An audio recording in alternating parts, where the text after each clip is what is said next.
I am Ivan Vejvoda, and I am a permanent fellow at the Institute for Human Sciences, where I lead a program called Europe's Futures, Ideas for Action. And it gives me great pleasure to welcome you all on behalf of the Press Club Concordia of FIUM, Forum Journalismus und Medien, and my colleague Mirjana Tomic, who is the co-organizer with me of this event, who will give an introduction further on. And of course, special thanks go to the Erste Stiftung, the foundation that supports this project. I will just say one word. This is obviously very timely, given that elections are in a few days in Poland. Poland being one of the biggest European countries, the consequences of this election are not only important for Poland and for the region, but for the whole of Europe. I will stop there. I hope that we will have an engaging discussion, also a Q&A session after our renowned speakers give their introduction. So Mirjana, I'm handing it over to you. Thank you. Thank you very much, Ivan. Good morning. My name is Mirjana Tomic. I'm a former journalist, and now I organize and moderate seminars and talks on media and politics in Europe, customized for media and academic researchers. Today's online panel is on the elections in Poland, and it is part of the European Context series. As all the events we do, we focus on understanding the local context, and all the speakers come from the countries they talk about. We are addressing the elections in Poland with three top speakers from the country. Jacek Kuisz, he's an expert on public opinion. Aleksandra Nijińska, lawyer and sociologist, whose expertise is gender. And Wojciech Przybylski, political analyst who heads Visegrad Insights and who is an expert on foreign affairs. The results of the Polish elections is being expected with apprehension, not only in Poland, but also in the EU.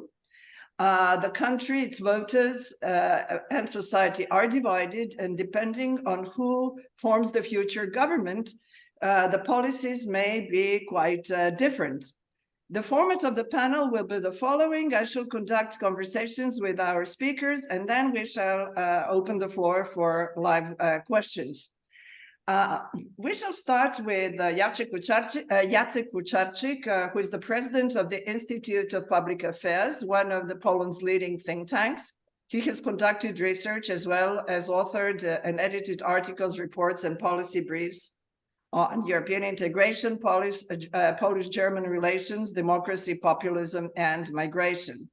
My first question to you, Jacek, is, where are we right now? The elections are on the 15th of October. Where are we right now? Just to add, the first topic will be the electoral issues. The second topic will focus on gender issues, and the third will be foreign affairs, which are very much part of the electoral campaign. So Jacek, the screen is yours. Thank you so much. Thank you, Ivan and Mirjana, for this invitation and your kind introduction and opportunity to actually discuss the Polish elections, which is something we are all very excited about here in Poland. Maybe I should start by saying that for both sides of this election, the ruling party, Law and Justice, and the opposition, the three, as we call them, democratic opposition parties, the stakes of those elections are very, very high.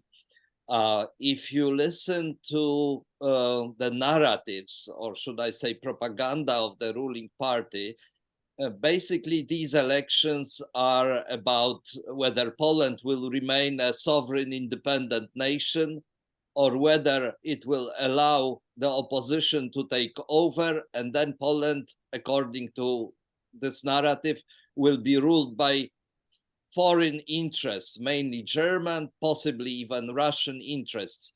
So for Law and Justice, the official line is that if we stay in power, we will protect Polish sovereignty, independence, and as well as our national identity. Maybe Alexandra will speak about it as well, this identitarian, because it's strongly related to gender. So that's the official narrative.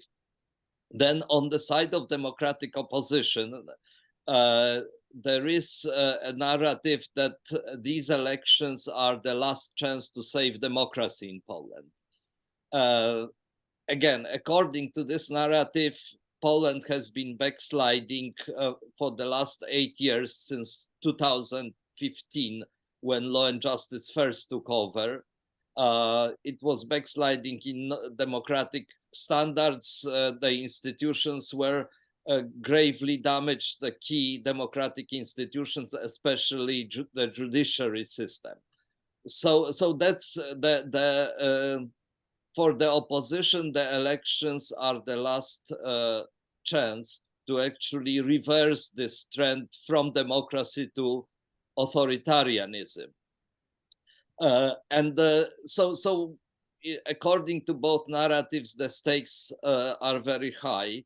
And the opposition narrative is also the narrative you will find in many international reports and even in the rulings of the Court of Justice of the European Union, which actually says what the Polish opposition say, that is that Polish rule of law has been consistently breached, and that Polish democracy is indeed in grave danger. So although we have two competing narratives, one of them is much closer to the truth.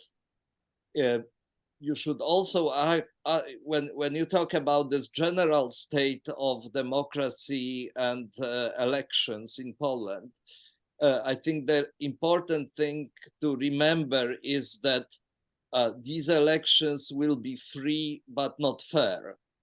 That was also the case about the elections in 2019, the national elections, as well as the presidential elections of 2020. What does it mean? Elections are free because the opposition in Poland is quite strong and resilient. It holds rallies around the country. We organized this huge rally in Warsaw last weekend. But at the same time, the what you call playing field is very heavily tilted towards the government, and it's tilted on very many levels. So in a way, the opposition in Poland has to fight with, you might call it, one hand tied behind its back. This is not a fair election as it is. And the main reason quoted as proof that the elections will not be fair, and we know it, is the strength of the so-called public media, which is basically a government propaganda outlet, as well as the media sponsored by the government or government-controlled companies. This is a huge information machine that the opposition cannot hope to match. So that's one aspect of it. But there are other aspects built into the electoral system. This electoral system has been modified, and the whole electoral administration, as well as the part of Supreme Court, which actually will validate the elections, are now political appointees and not judges, as it was during the 30 years of Polish democracy. So we have this situation of two sides who think that these are very high stakes elections, two sides very determined and energetic, let's say. The emotions are very high, but the playing field is not even. I have two questions. One question is, can you explain what is it exactly that they are offering? You say it's not enough to say I'm offering democracy. What exactly, or I'm offering sovereignty? What exactly are they offering? What are the main issues? An additional question that is a follow-up to that, the Law and Justice Party used to be described as far-right party.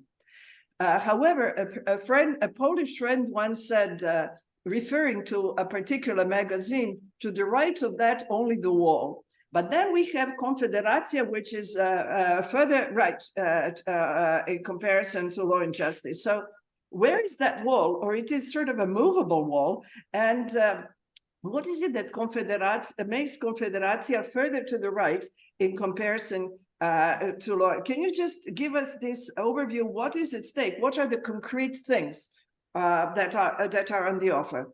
Especially when it comes to internal politics, because with Wojciech we shall discuss foreign affairs, which are very much part of the campaign, from what I understand.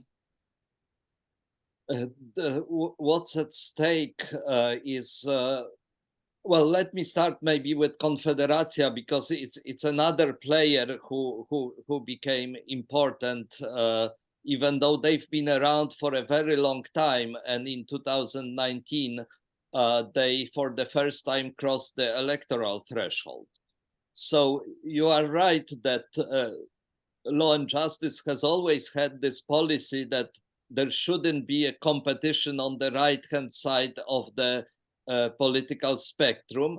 And the fact that Konfederacja is actually now threatening to bite into their support, bite into their electorate, and it's posing a credible threat from the right, shows to some extent why that this policy of Kaczyński has failed.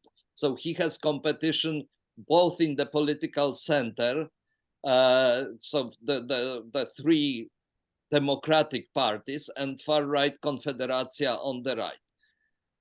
Konfederacja differed from PiS basically, and still differs, on two counts.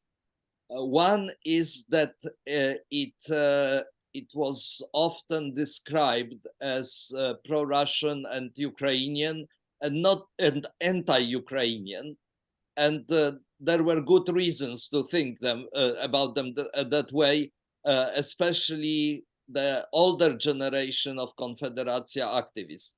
In Poland, that makes them a sort of outlier in Polish politics, because otherwise there is or there used to be, at least until recently, a consensus on Polish policy vis-a-vis Russia and Ukraine. But maybe I will leave it to Wojciech to explain.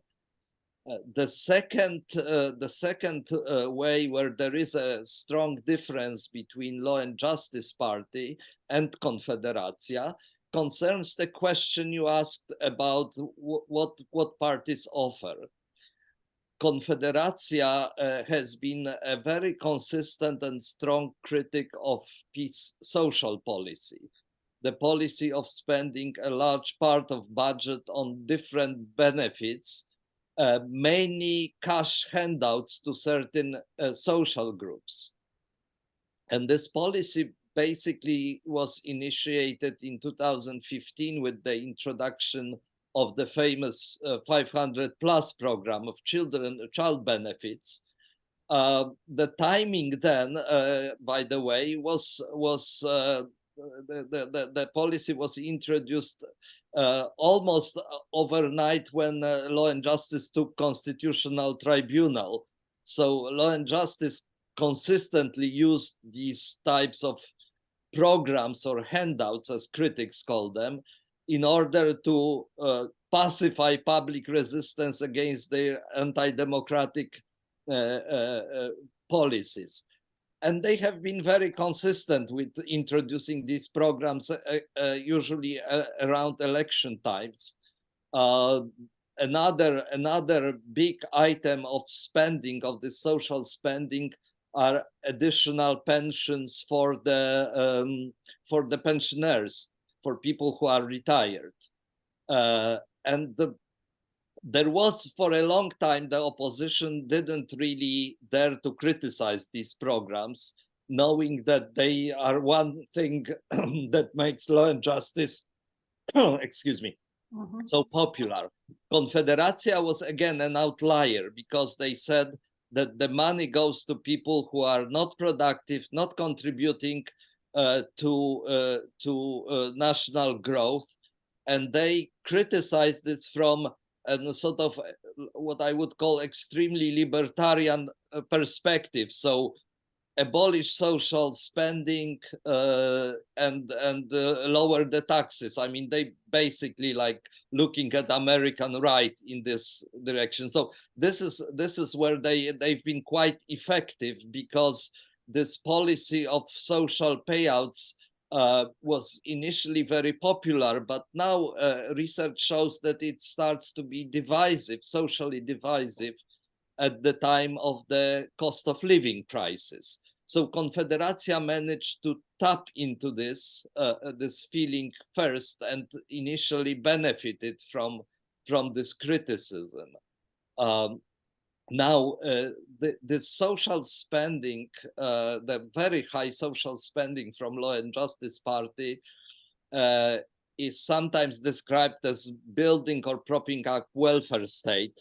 But this is not the case, really, because in fact, if you look at public opinion and the way this government, the ratings of this government, it turns out that public services are such as education, healthcare, the judiciary system are the areas of government activity where there is most criticism from the public opinion.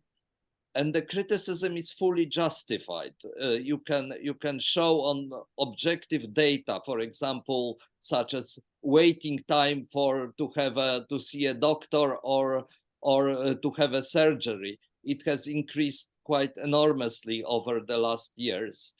The same with education. There are shortages of teachers. The salaries have been stagnating. And people who actually have children at school are terrified about the condition of public education. There is massive sort of leaving the public education, and someone called it the secondary privatization of public services. So if someone is privatizing public services in Poland, it's Law and Justice Party by its policy of underfunding public services and directly sending money to where its voters are. And basically they consolidated the support within 2 or 3 major social groups, like pensioners are, this is an army of voters really, that is very loyal, and Law and Justice basically is spending through the roof in order to keep them loyal. So but pensioners need health service. But pensioners need health services.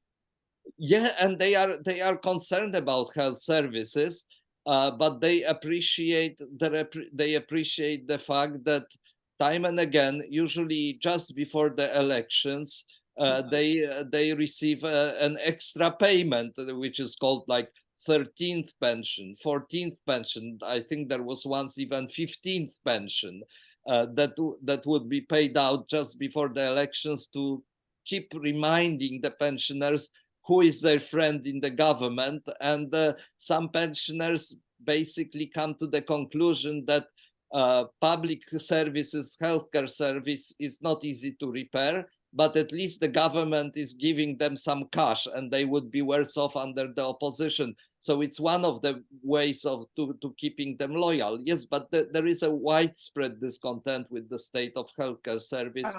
Jacek, the time flies. And before I go to Alexandra, just 2 fast questions. One is, what does Donald Tusk and his coalition offer in concrete terms for an average voter? That's one thing. And the other thing is, it was quite shocking to learn about the threats and the violence before the elections, or maybe even always. Just to mention the case of the famous Polish movie director, Agnieszka Holland, who made a film about a Belarusian-Polish border, and she even received an award in Venice. And she was accused of basically being anti-patriotic. She had to hire, or she was given bodyguards. And if I understand correctly, one of the members of the either Confederacja or Law and Justice Party put the names of the actors of the film next to the names of the actors who were acting during Nazi time. I mean, this all the red lines seem to be crossed. Is there any red line? Please, very briefly. Yes, I'll try, but both are very tempting. What Tusk published his program called 100 Concrete Matters. So it's very difficult to enumerate them, but they basically offering to fix the system that has been broken. And as I say, a large part of Polish voters, not just those who say they will vote for the opposition, actually think that the system has been damaged. Public services, but also democracy and rule of law. I will just mention one issue that Tusk is promising to do. It's actually to redefine the relations between church and state. And this is a relatively new thing in Poland, because before 2015, church-state relations were a taboo for Democrats, because they knew that they cannot win against the church. But now the mood has changed really, and I think that that there will be changes if the opposition wins. The second, the second big issue that Tusk and other Democrats are offering is changing to abortion laws. And that's again a very, for Civic Platform and Tusk, it's a very big move, and they've been very clear about it. The violence is a very concerning issue, but it's not new. If you go back to January 2019, the assassination of the mayor of Gdańsk was probably the most conspicuous act of political violence. He was a target. I mean, President Adamowicz, who was assassinated, was a target of a very sustained public media campaign, defamatory campaign against him, and this murder comes as, you know, seems to be related to these to these media campaigns against him. But I will mention another instance of systemic violence against the opposition, which is related to the way that government is using the police against the demonstrators, the protesters, and even opposition politicians. Again, this didn't start before the elections. The most conspicuous example is actually during the women's strike in the October and November 2020, when police really very brutally attacked the demonstrators and in fact intimidated them in order to finish the street protests. From then on, the police in Poland has been completely politicized and is carrying out the orders of the ruling party, like during the communist times. We had an event recently when two policemen dragged one of the oppositional MPs during an election alley and put her in a police van, despite her protestations that she has an immunity. And as always, the policemen have never been punished. They are given an immunity from their behavior. And in fact, it's not just political violence, because the number of people who die in police hands during arrests is quite high. I mean, there are over 30 cases. And in none of the cases where people died in custody, the policemen were properly prosecuted. So you have the systematic violence, and then you have the, let's say, online violence and verbal violence. And Agnieszka Holland is, and the attacks against her are one of the extreme examples, but not just but not one example of this type of violence. And again, I will refer to Alexandra, who 3 years ago was a co-author of a report about online violence against women politicians. So even at that time, that was a very big problem for women, especially for women, and for opposition in general. So, thank you very much. We shall now go to, thank you so much for mentioning so many topics that are important. And as I said, in about half an hour, we shall open the floor for discussion. The second speaker is Aleksandra Nizinska. She is a lawyer and sociologist specializing in gender issues. She's a partner at the consultancy Gender Solution. She worked as a researcher and analyst at the Institute of Public Affairs, where she established Gender Equality Observatory, a monitoring body for gender equality principle in Poland. In her research, she focuses on women's participation in politics. Alexandra, I have the feeling that in Poland they hate women. There is the question of abortion. Then you also, when we were preparing this event and talking, you were telling me it went so far that women actually died in hospitals because the doctors were so scared to perform abortion. Then at the same time, from what I understand, even the democratic opposition was not really sure if they should promote abortion. They were, at some point, they were against it. The opposition also said, the coalition, civic platform said they would not have candidates on their lists who are against abortion, and they do. So it seems that there is this whole issue of abortion and women is very present. And as somebody, as a person of my generation from a former communist country, I thought that all these women's issues, at least to a point, were solved. And it seems it's backsliding all over. Could you please explain to us? And you also said you think that Polish women may save these elections. Go ahead, the floor is yours.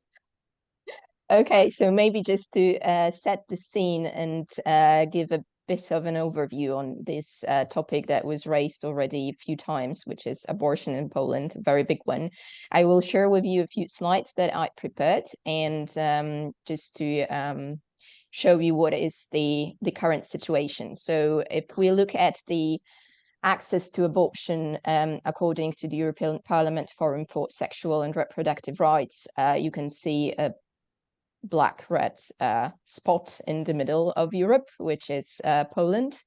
We have one of the strictest policies regarding abortion. Only currently Malta and Liechtenstein has more strict ones with total ban on abortion. In Poland, it is possible to perform legal abortion only in 2 cases, which is the threat to women's life and health, and when the pregnancy is a result of an illegal act, as rape.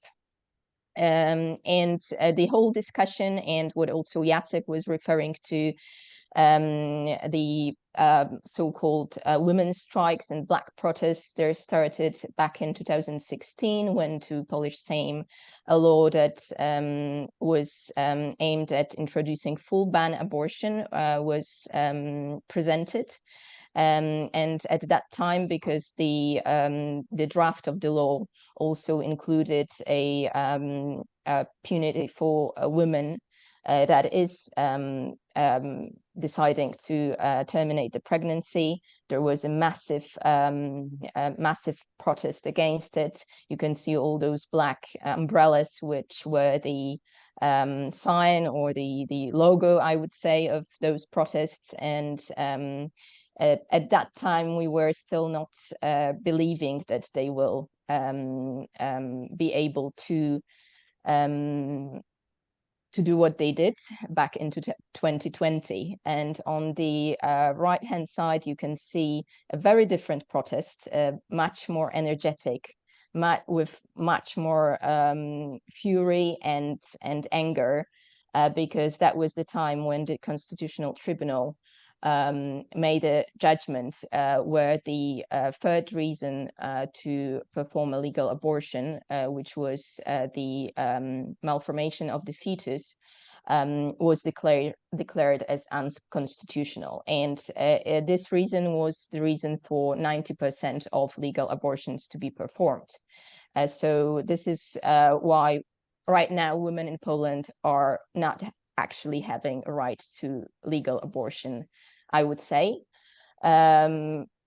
Since the ruling of the Constitutional Tribunal, around 300 legal abortions were performed, while according to the statistics of the NGOs that are supporting women in this process to either go abroad and perform it outside of Poland or do it on their own in their houses, it is around 37,000 of abortions. So that's the discrepancy. And this is the reason why those elections are very different, and why women's issues are much more important, and why I believe those elections are crucial for women in Poland, but also political parties see that.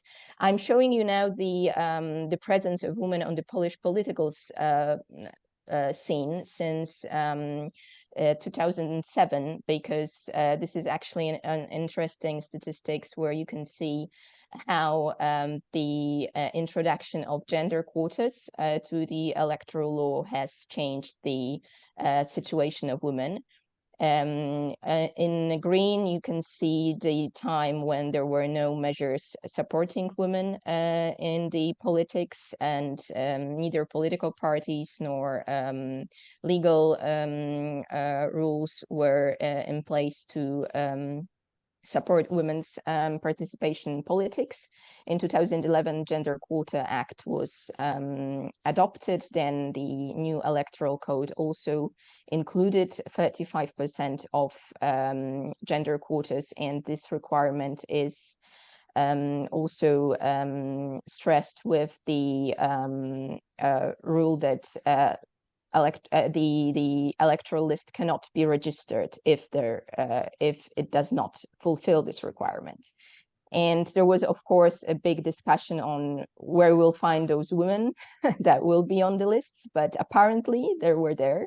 And even now Confederacja is having almost 40% of all candidates that are women. And you can also see that it really affected the number of women in the parliament in Sejm, because this quota rule is affecting only the lower house. To the upper house, the Senate, we have a single mandate constituencies, so the quota law is not applied. But you can see that from 2007 until 2019, there is a gradual increase in number of women in Sejm. And now we have 28.7%, and we'll see how it will go this year. We really hope for a record, and because we have a historic record in terms of number of women on the electoral lists in the elections to Sejm. 43.8%, and we believe that this is also due to the fact that political parties understood that women are crucial for these elections. Also, in terms of votes, there is a great mobilization of women to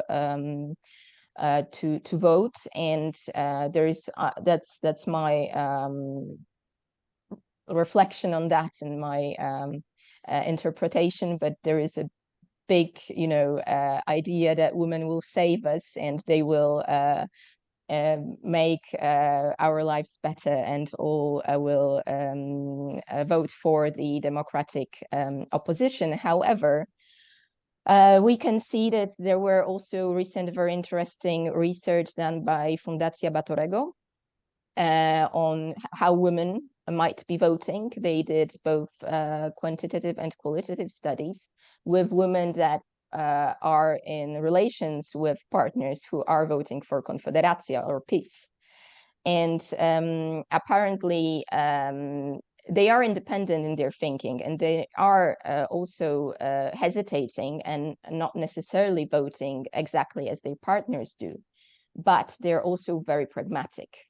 And of course, access to abortion is a very important thing, and it affects many women. But the social transfers that Jacek was explaining about, and these cash influx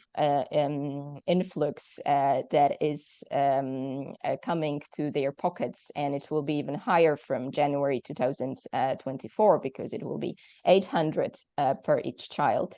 This is also a major factor that may influence their decision.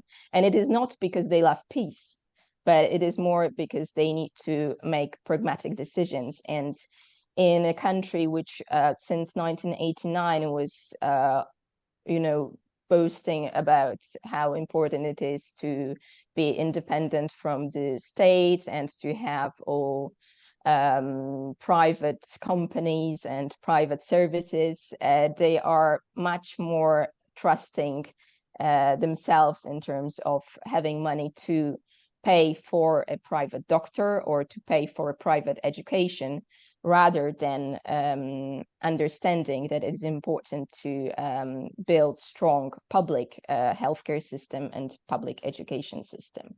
And I think this shift in mind on why it is important to build strong welfare state in a more sustainable way, not the one that peace is claiming that is doing, but is not doing, what Jacek has also explained.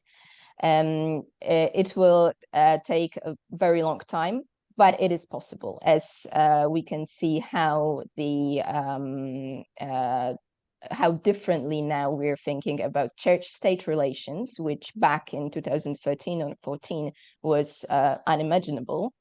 Now we are really able to criticize Catholic Church. Even older generation are seeing the threat on how strong ties there are between church and state. I think we are also able to discuss the modern new welfare state, but it's not, unfortunately, yet this moment. So this is why direct social transfers to families are much more appealing to voters than actually building strong social services. So I know I just started with a completely new topic, and you are now seeing another slide on the women on top positions, but this is also a historic record. We have the highest number of women on the first places on the electoral lists in Poland, yet when we look at the leaders of the political parties, this is a photo from those leaders of the democratic opposition signing the pact for Senate. So it was the first time when the opposition leaders gathered together to show their strength and to say that we are able to win those elections, and we want to make it together. As you can see, there's no woman on this photo. So if you ask me if those elections are about women's rights, but still not enough women are really also taking part in the decision-making process. Well, thank you. I have a couple of questions. You were mentioning the number of women that will be competing, and you also mentioned that 40% of the candidates within Confederacja are women. From what I see, there is no guarantee that the presence of women means pro-women policies. That how do you explain that so many women are in Confederacja? And we are not talking only about abortion. We are talking you mentioned to me that one of the members of Confederacja at some point said that women should not even have the right to vote. So how do we explain that 40% of the candidates support that type of policies? That's number one. Number two, I would like to, we are talking only about abortion. How about other policies for women? Or it is only that we probably from outside don't understand. What really matters is are the handouts, which do matter quite a bit. But at the same time, does the current opposition offer anything else to women, like equal pay, or it is all about abortion and handouts, and with a very high percentage of women participating in so you know is there a discrepancy, or a lot of women support this type of policies? So maybe I will address the first question because it's shorter. I don't know what is in the minds of those women that are on the lists of Konfederacja, but the recent convention was also addressing the women's issue from their perspective. And this is also a big difference in comparison to previous elections. This year, even most conservative parties need to address women's issues. And how Konfederacja does it? They're saying that they are supporting female entrepreneurs because they want to abolish basically the tax system, not to pay for security services and system. And that's how they are trying to convince women. And actually, there might be a number of women that are libertarians and they would like to see such policies in place. So we're not here to judge, and our approach in gender solution is that we need as much women as we can in the same, even those who are not really supportive for women's rights, but they're also representing some other aspects of being a woman. And the quantitative representation is something completely different than substantial representation. And obviously, we need also to support men that are pro-feminist, and they can also make a big change. But this is the other story than representation per se. And as for the second question and what is it about when we talk about women's rights in those elections, we talk mostly about motherhood, about having a child or not having a child. The reproductive rights on the side of the democratic opposition. And it is understood in a broad way. I must say Civic Coalition is also addressing the IVF, access to IVF, which is not supported by the state at this moment. Some municipalities are doing it, but it's not a systemic program of financing IVF. There is a discussion on the access to anesthesia during giving birth, and that it should be for everyone, not paid in the public hospitals. So there is a bunch of different policies around being a mother or deciding not to be a mother, but it's all around women, women's role as a mother potentially. And on the other side, the Law and Justice, but also Konfederacja, they are saying that they will support women in their role of mothers by different social transfers, but also by supporting security of their young daughters. That's my favorite quote from the peace program, so I have to quote it. That they will be able to freely go on a nice stroll on the summer evening with their parents, and they're not be harassed by immigrants and awful guys coming from abroad. So this is basically how they portray women in their program. But that's it. There is a very a bit in the New Left, a bit in the Civic Coalition, but also not too much on the women's on the labor market. they are addressing somehow gender-based violence, but without concretes. So the concrete that Jacek mentioned in the civic coalition about it is that they will continue activities to counteract gender-based violence. It's not really concrete.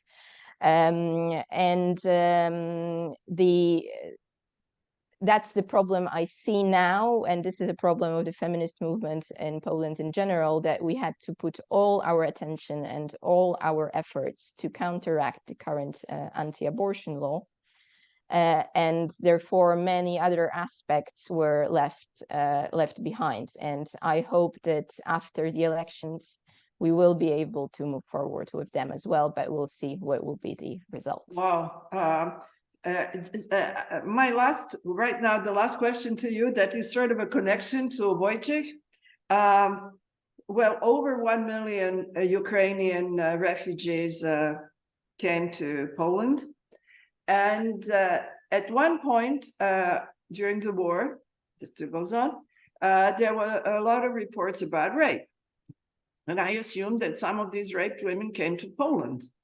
What happened to them? Could they abort, or what happened to them? Do they have to leave Poland, or they were forced to have children? No, so there is no systemic research about it, and I assume most of them accessed the privatized, let's say, reproductive health services that we have, so NGOs that are supporting women with the pills that are coming from abroad, and that they are able to perform abortion at home. So I assume that would be their first choice. And the second option, and I believe more and more Ukrainians, not only women in this drastic situation, but in general, are deciding to move forward to the West because they're not feeling that welcome anymore as they were back in March and when the war started. So I assume that most of them felt as the first ones how the state can be not friendly to women in a very specific situation, but also to foreign women. Thank you so much, Alexandra. And we come to Wojciech and foreign policy. That is very much part of the campaign. And Wojciech, as an external observer, but not an expert in Poland, I have the feeling there are like two foreign policies. There is one that is totally for internal consumption, which is like Germany bashing, asking for reparations, talking against Germany, or claiming that the opposition leaders are told from Berlin or Brussels what to do, and probably even those who say no, it's not exactly true, or there will not be reparations. And then there is the real foreign policy, which is again the policy of Warsaw towards Ukraine, or the relations with Brussels, or even Berlin. Berlin is somehow always present in real foreign policy and in the rhetoric, like we need reparations. So let's start with. And not to forget migration. I shall put migration within your part of the talk because we haven't touched it now. Could you please start with this internal narrative as regard to foreign affairs, and then we go to real foreign affairs and the relations with Kiev. Go ahead, Wojciech. Oh, sorry. Wojciech is the editor-in-chief of Visegrad Insight, one of the most important references for politics in Central and Eastern Europe, and sort of projections of Central and Eastern Europe within the European Union.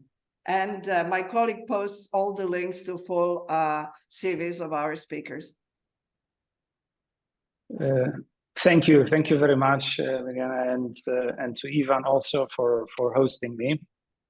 Indeed, we are focusing this week on Poland, and I take this opportunity to also invite everyone to also a series of events that we host this week every day at 3 p.m. at Visegrad Insight on different segments of the state of Poland.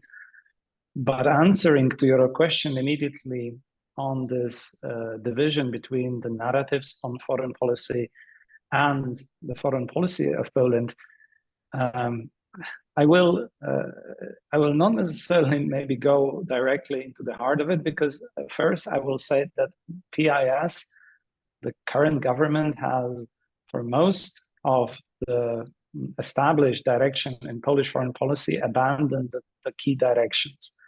The directions that held Poland prosperous and secure for the past 30 years were all good relations within the framework of NATO, the EU, and the larger multilateral order, international order that is also based on the acknowledgement and understanding of the rule of law. Now, PIS government has shifted in its understanding of how to conduct policy, not just inwards, but next to its isolationist approach, seeing, first of all, that since the Georgia War and then the annexation of Crimea, so 2008, 2014, and then 2016, there were elements of this international order that PIS is primarily concerned, but opposition is concerned as well, are risking the foundations of the European security system. There are two different answers to that, and that is illustrated through the ongoing campaign in Poland and the struggle between the two major forces in Polish politics. The government, the incumbent government, is on the pessimist side, and it already considers the worst scenario, and based on that, it relates most of its security directly to the protective arm and umbrella of the US. It is no coincidence that, according to both Pew Research Center and recently German Marshall Fund, Transatlantic Trends, Poland is at the top of the pro-American nations. We might be just competing with the Americans for who's more pro-American in society, and at the same time, the society overall is also one of the most pro-European nations, pro-EU nations across the bloc. But PIS believes that none of these institutions are really there to stay. They are betting on, not maybe necessarily hoping, but I will also refer to that some of them actually hope that this international order is in fact too fragile to hold, and it's undermined by nationalist policies, or lack of visionary approach or strategic approach by the key nations that should uphold it. And in that framework, PIS has been indeed exploiting a lot of the PIS uncertainty. is the Law and Justice Party. PIS is the, Law and Justice, Prawo i Sprawiedliwość, the short name is PIS. It has been exploiting those fears, uncertainties that stem partly from the past, and they do not focus on the future. I think the late Mr. Bartoszewski, famous Polish diplomat, also very known in Austria, has been saying about this, especially about the Polish-German relations, that while we're driving a car, we need to look back in the back mirror to make sure that the past is not haunting us, but we need to focus on the future. Now, PIS has reversed the proportions of that approach, and is indeed exploiting the messages and the fears of the past for the primarily indeed domestic reasons, but also there is this is also coming hand in hand with a lot of negligence of responsibility that Berlin and Germany overall holds for the future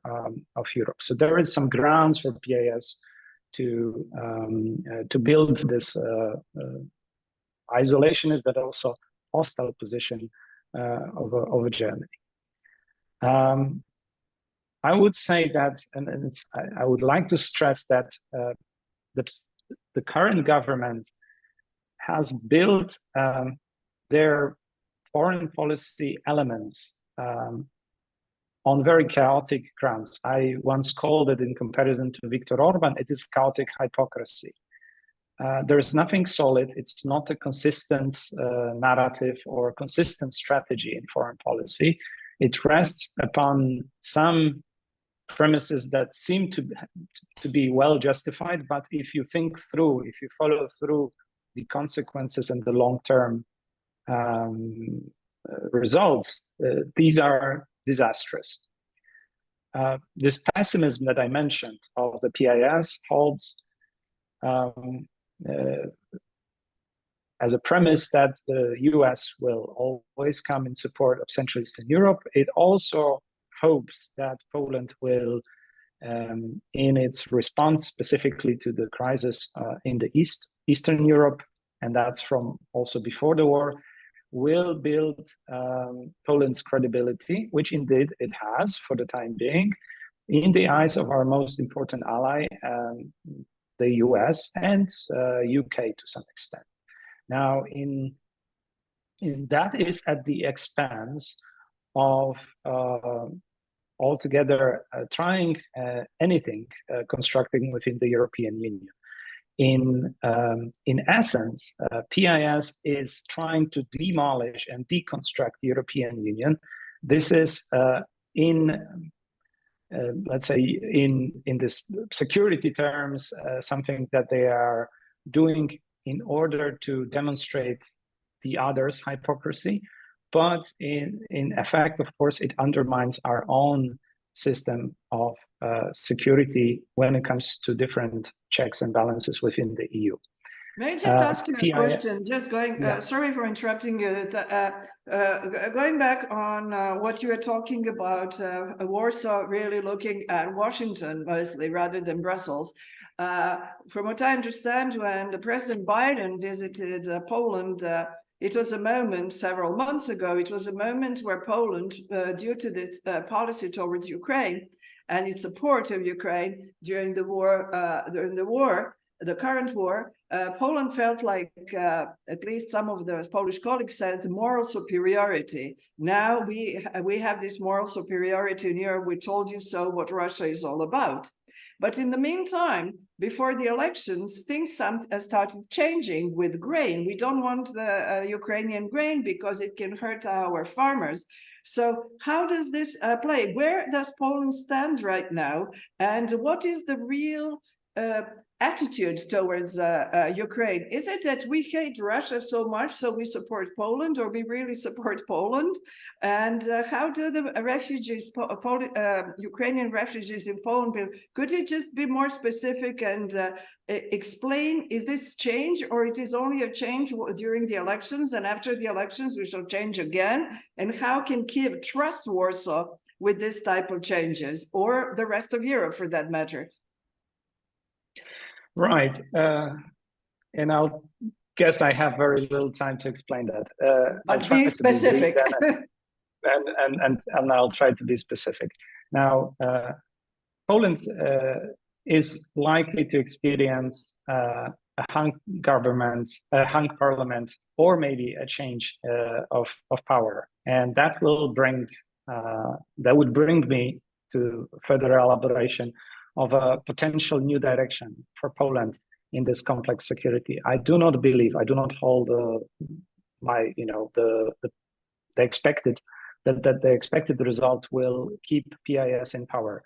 The projections actually show that PIS will have even difficulty with Confederacja to form the future ruling coalition. But of course, we need to wait until Monday really to know the final results. Now, regardless of the political elections in Poland, although they are very important and they will determine the situation, because the opposition has exactly the opposite strategy of what I was just trying to explain with PIS. PIS has this isolationist point of view in which both Russia and the West, but as well Ukraine, are challenges to the well-being and sovereignty of Poland. In the words of Mr. Kaczynski, we're surrounded by enemies, also from the north, by the way, and to some extent betrayed by the south. All of that speaks into this mentality of chaotic hypocrisy. In relationship to Ukraine, this government has never been what the majority of the population of Poland has been, which is pro-Ukrainian.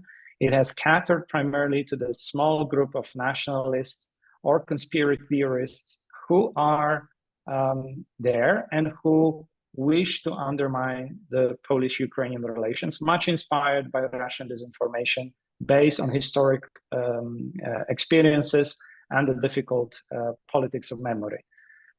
Now, Polish society, what it demonstrated in 2022 at the beginning of the invasion, put the PIS government in a very difficult position. PIS trying to undermine the EU, organizing the pro-Russian party summit in December 2021 in Warsaw, and earlier attacking and undermining key institutions and pillars of democracy like the free media, including the American-owned TV, was very close to what the policies of Viktor Orban are, also towards Ukraine. It had also many clashes with Ukraine.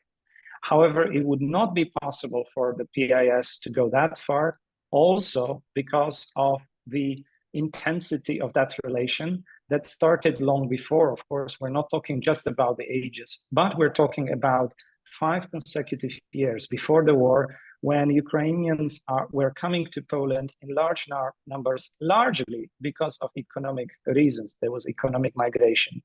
In Eurostat data, for 5 consecutive years, Poland was the biggest EU country with third country nationals as their first registration country among all EU countries. That amounted in 2021 to 1 million people, 750,000 of them were Ukrainians. That should illustrate you the intensity of the relation in terms of society to society, the links, the embodiment, and the preparedness of society to welcome more Ukrainians.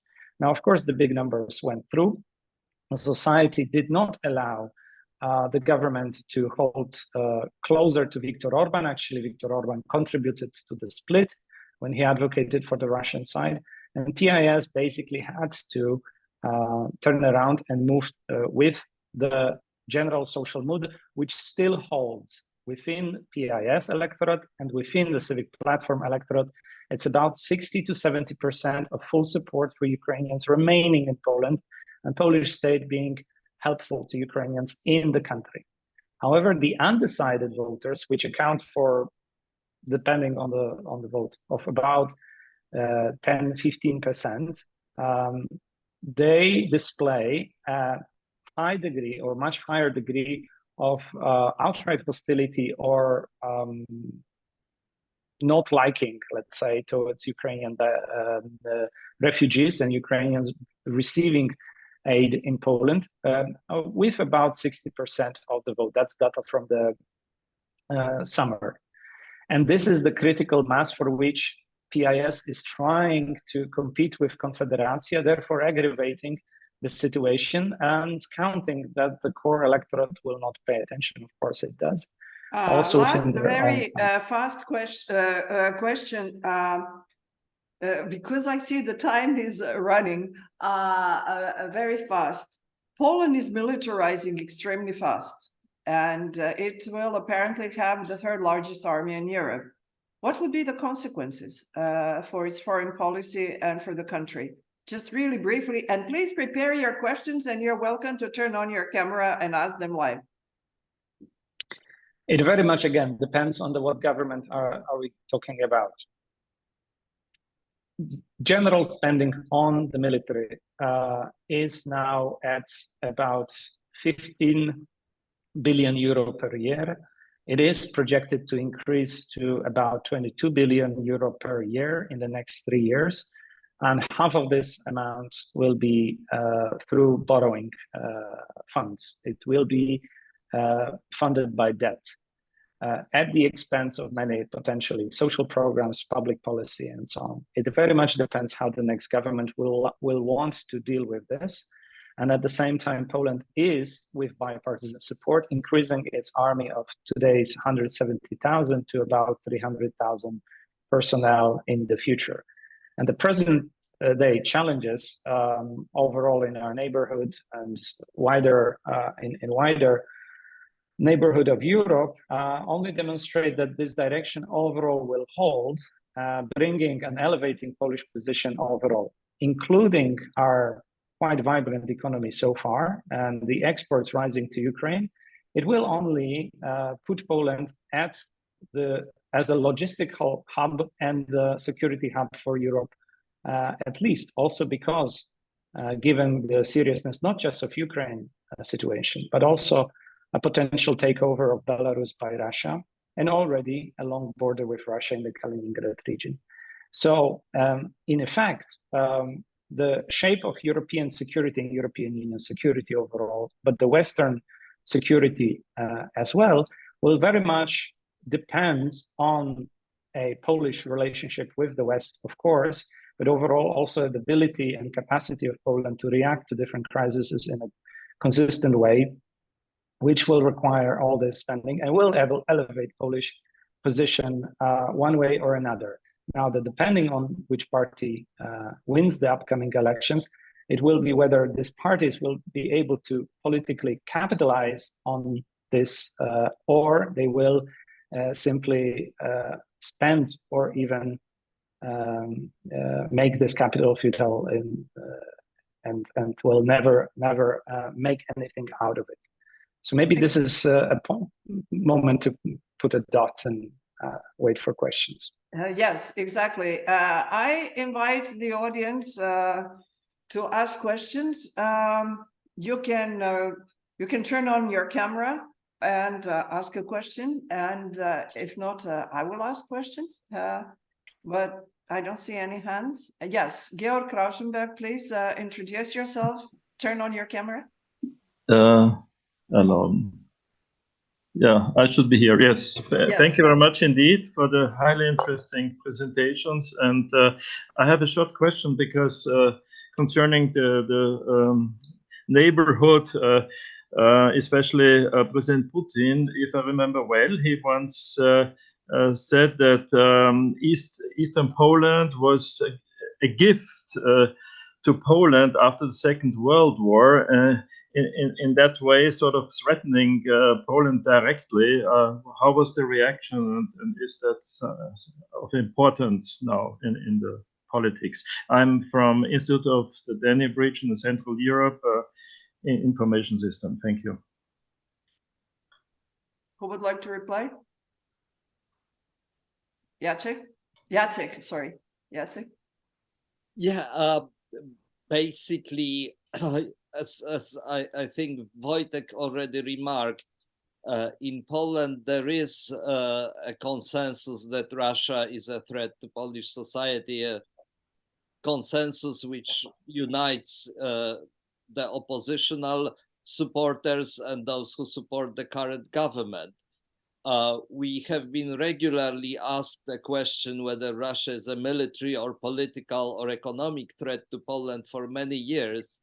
And there has been, especially since Putin became much more outspoken about his ambitions when he first attacked Ukraine and annexed Crimea, the number of people who said Russia is a threat was around 80%, and the number of people who said that Russia is not a threat was like, I don't know, 2 or 3%. The rest were not less sure. But even so in a way, successive statements of Putin only reconfirm this conviction, which is, as I said, is as strong on both sides of the political spectrum.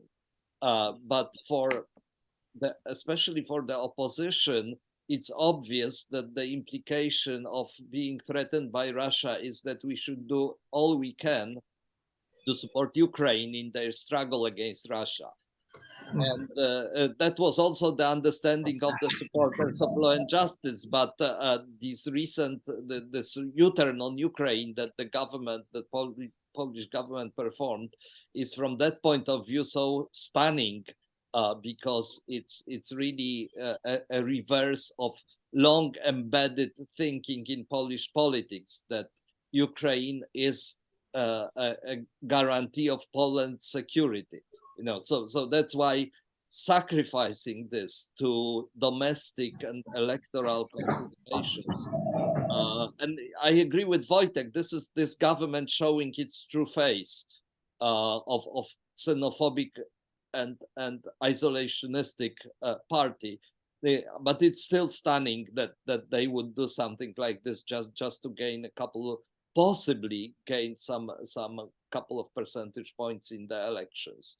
But the threat from Russia is felt there, and I don't think anyone except for some, it's even the extreme wing of Confederacja that says that Russia is our friend, not the whole party. But so it's out there, and the Putin statement only make it more they sort of reawaken this, but they don't change much anymore because there is nothing to, we can't be more afraid anymore. Yes.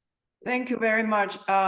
I will read, we are having now questions over chat, and I first want to apologize for mispronouncing Wojtek's name. Now I hear how Jacek pronounces, and I really apologize for not pronouncing it correctly.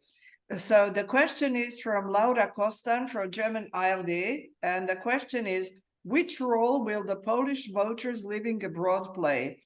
Do you expect them to broadly support the Democratic Party? To which extent do you think that anti-German sentiment, the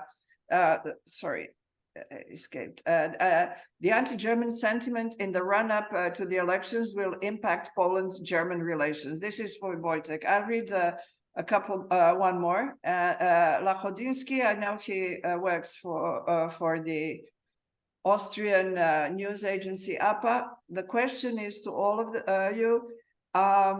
Who of the speakers thinks that the opposition might win the elections, and what would be the main reason for this? So please, Wojtek, please, when it comes to anti-German feelings and the Polish vote abroad. Actually, Jacek has the most recent data on the Polish-German sentiments, and although they are dropping in terms of mutual sentiments, that they are largely positive, and Polish population, overall Polish respondents are positive towards Germany.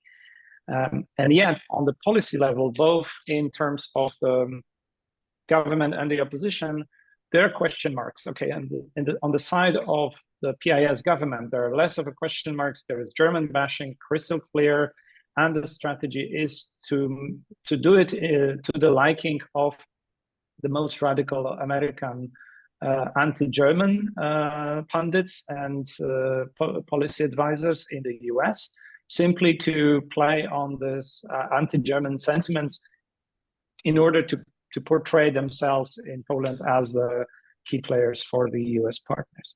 In the sense of the opposition, there are still remaining very important points.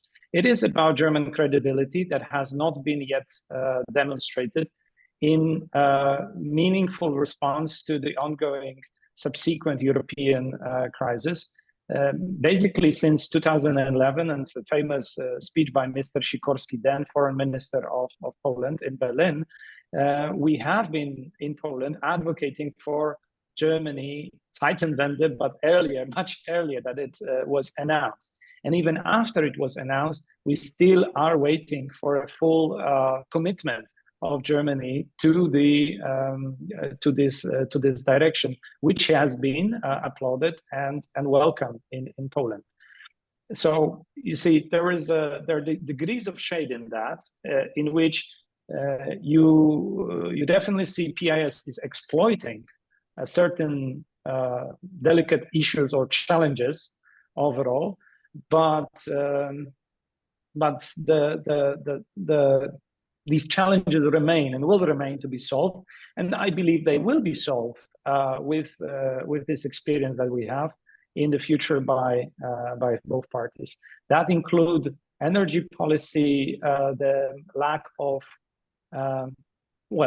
ignoring the Nord Stream 2 for several governments of Germany as a security challenge, that a security threat that essentially enabled 2 invasions of Ukraine by Russia in the past, and that was despite crystal clear warnings not from the radical elements of the Polish politics, but from the core, by the way, not just Poland, but many others as well. So these elements, this is just an example, are still the issues to be resolved. And the reparation issue, which is in terms of in legal terms, this is probably, just a hoax, you would say, according to most of the interpretations, legal interpretations. Simply there is no legal framework to deliver them. These are important for another reason, and I think Manuel Sarrazin from the Greens has been able to answer that in the past, in the previous Bundestag, when he initiated a certain, let's say, symbolic closure and the type of different German response to Poland, which for most of the time is simply ignoring. But instead of ignoring, you need to deal with a neighbor and get engaged, which Germany hasn't been doing really so. I see Jacek wants to reply, but I also want Jacek to address the 2 other questions. That is why Mr. Lachodinsky asked why do you think, or some of you think, that the opposition might win? I would like you to address that. And also, since you raised your hand, I would also like Jacek to address the following question, all this very succinctly. From Andrea Schweitzer. He is from the ELTE University in Budapest. And the question is, I would like to understand more the political ideological difference between PiS and Confederacja. Which one is more socially conservative? Example, in question of church-state separation, abortion, homosexuality, traditional values in general. Thank you. So, Jacek, let's do the impossible. Try to make it short and succinct. 2 sentences on Germany. Peace policy, this anti-German propaganda is basically preaching to the converted. That is, the research shows that it mainly strengthens some of the sentiments of those who support this party. It has much less relevance for especially the voters of the opposition and especially the civic coalition, who have a very good image of Germany and are quite impervious to this propaganda. Secondly, very few people in Poland, including some of the Law and Justice voters, believe that Poland will actually get the reparations. So there is a lot of skepticism. There was an opinion poll where most people said that demanding the reparations will actually hurt Poland in the long run. So there is some skepticism. And in fact, the main reason why the government is and the ruling party is so insisting on having this high temperature and these anti-German rhetorics is because it helps them demonize the opposition and present it as German agents of influence. That's the main focus, really. It's not so much against Germany, but it's against the opposition. Then about the opposition winning, I think, and again, Wojtek already said it, that if you believe the polling and the social mood, people want a change. So the number of people who say they will vote for anything but Law and Justice Party is actually a majority of the population. And the public mood, the ratings of the government are on record low. So I think that in normal conditions, we would be looking at oppositional victory in those conditions, and a strong oppositional victory. But as I said, the playing field is not even. There is a lot that opposition has to contend with. And the opposition is running in three separate groupings, and especially you need to look at the support for the so-called third way coalition, because the polling is on the verge of the electoral threshold. If they fail to get into the parliament, it's a disaster for whole opposition and for Poland indeed, because then PiS and Konfederacja will have a majority of mandates. So and it brings us to the question, what is the main difference between PiS and Konfederacja, as a colleague asked? As I already indicated, Konfederacja is mainly, the main difference is about social policy, tax policy, welfare state, and so on. This has been also the most prominent part of Konfederacja campaign. They criticized very strongly 2 years ago when government introduced some crazy tax reform that nobody understood. The current leader on Konfederacja was one of the most effective critics of this reform, and from that they basically criticized the benefits, the payouts for pensioners, and so on and so forth. So this is something that really puts them on two different ends of the, let's say, social policy spectrum.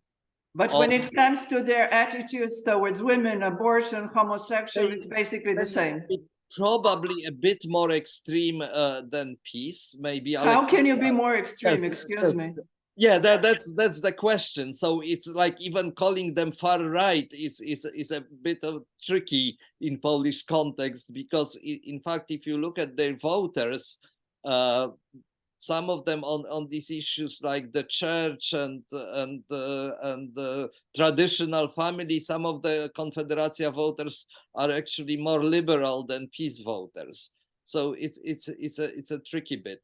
But on the whole they are really very xenophobic and anti-European, and they proud of it. So that's, you know, even if their voters are not exactly that way, and even if Law and Justice Party is largely the same. And then comes the issue of Russia, Ukraine that Wojtek already mentioned, so from this point of view, they a bit of an outlier, even though during the election campaign they actually, I think, tried to tone down the sort of anti-Ukrainian sentiments, paradoxically perhaps, because as PiS was increasing its tone of criticism, the Konfederacja was sort of lowering it. That's at least my sense. Before I give the word to Alexandra, I just want to read a follow-up question that is from Barbara von O. Freitag. How does PiS and Konfederacja define a common platform on social spending?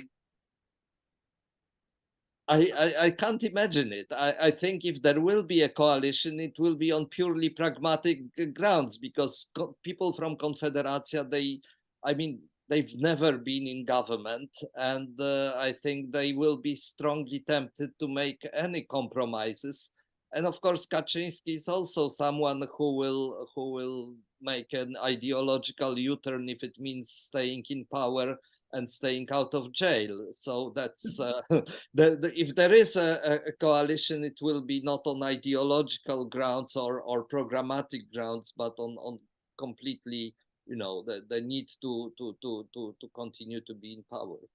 Thank you. Alexandra? Yes, I wanted to comment on this difference between Konfederacja and PiS and the ideological elements there. So from my perspective, the way they look at women, at minorities, is very similar. However, Law and Justice is much more looking into women as said, as mothers, as parents, as someone who's giving birth, and therefore they are providing much more policies to support women in this field, while Konfederacja is not providing any solutions for women. The only, I think, element in their program when they're addressing women is explaining that the new directive on women on boards is illegal and should not be transposed into Polish political Polish law, because it is counteracting the natural division between women and men. So both parties are believing that there are natural differences and reinforcing the gender stereotypes between women and men. However, it is expressed in bit different areas. For Law and Justice, it is more about family and women as mothers, while in terms of Konfederacja, it is purely, as Jacek said, xenophobic, sexist, and misogynist. Thank you so much. Do I see any hand, or I have a question? I don't see any hand right now. I would like to address the media, because Jacek was saying how the public broadcast was plainly supporting the Law and Justice Party. But from what I understand, the Polish media scene is quite vibrant. There are media for, let's say, that represent different views. Can you tell me, when it comes to media, why do you think, Jacek, or what do you think, do people really perceive their choices, or why are these elections not, why are they not so fair? Are they fairly presented in the media? Because the media are divided. I do understand that, but they are also in the US. But we don't say that in the US there is no fair playing field. So could you just briefly tell me about the role of the media in this electoral fight? Who would like to start? Wojtek? Very briefly, although we have a diversity of media in Poland, I think it needs to be clearly said that the public media are critical for polarization. And in Poland, public media stopped to perform public media mission, both TV and radio, and they account for big chunk. I think we can speak of 1/3 of basically of the audience in Poland, and it reach, of course, also the areas which are less penetrated by the broadcasting signal by the private stations. In a role that you can compare only to Fox News TV in the US, siding with one side of the political spectrum and promoting often hoax theories, conspiracy theories, and slander against the opposition. Now, which would be fine in the sense of, globally, we're going, unfortunately, this direction, except this is from taxpayer money. So this is funded, state budget funded, taxpayer money funded, diversity of opinion, which is simply not, it's fraud, right? And on these grounds, you can say there is, the media system is broken, specifically with public media performing this way. There is just one thing. I don't know about the situation in Poland, but in Europe, it is mostly the older people who see traditional media, and the younger ones use social media and TikTok, etc. Do you have any studies, Jacek, as to the use of media by different segments of the population?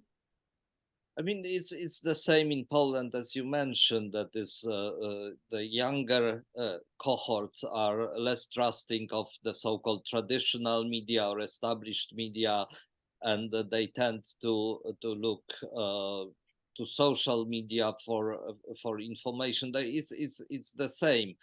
But what is crucial about Polish situation is the resources in terms of media.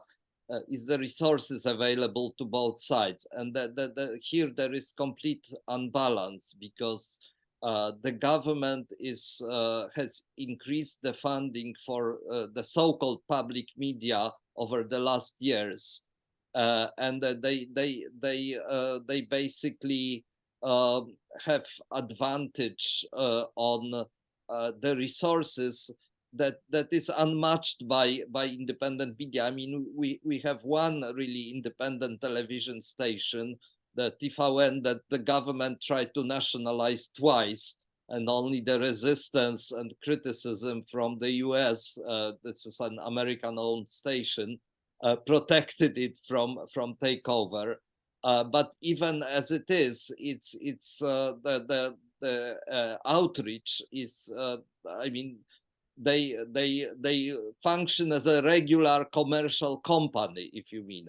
Whereas the public media, I mean, you really need to listen to it to understand it. It's like to say that it's biased is to say nothing. I mean, it's a endless stream of basically hate speech against the opposition, against oppositional intellectuals like Agnieszka Holland, whom you mentioned. It's incredible, and the same with public radio. Plus, you have publicly controlled companies like Orlen, the oil company, like all these energy groups, which advertise in the so-called private media, which are pro-government, and they again spend a lot of money propping up these newspapers and magazines, which often have relatively low readership, but they also have resources unmatched by independent newspapers or magazines. Thank you so much, Jacek. We're out of time, but before closing, I just ask each one of you one sentence, literally one sentence, because a lot of people among our audience are journalists who will be following the elections.